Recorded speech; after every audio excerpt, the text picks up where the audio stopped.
Welcome. In this mini lecture, we're going to talk about another strategy for disproving statements. We're going to talk about disproof by contradiction.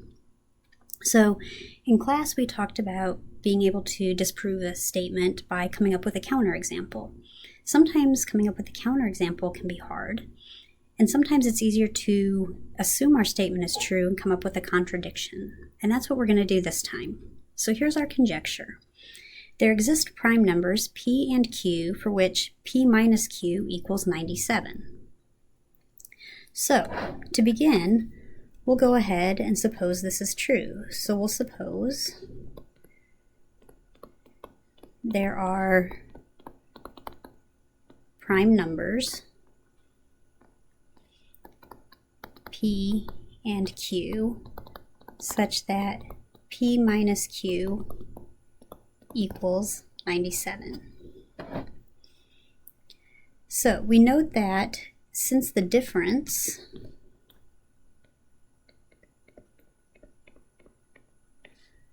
of p and q is odd, one of p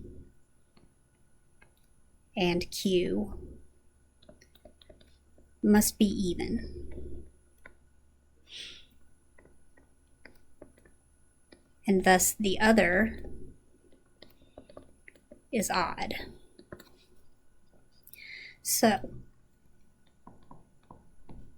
since 2 is the only even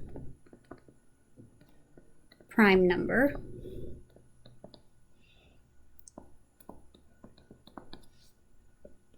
we'll consider two cases.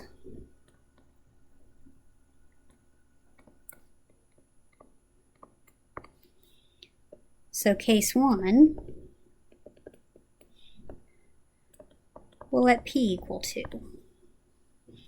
Now if p is 2, what happens? Well, we have 2 minus q equals 97, or alternatively, q has to equal negative 95.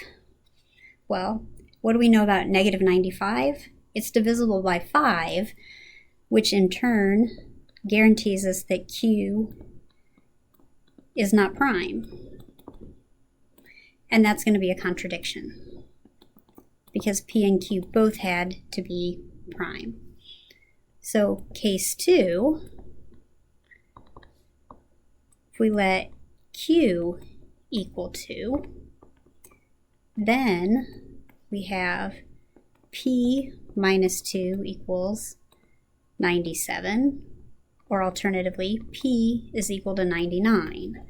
Again, this tells us that p is not prime. And again, we have a contradiction. Hence, in both cases,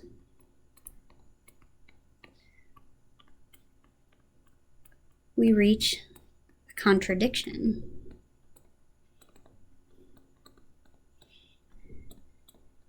And the original statement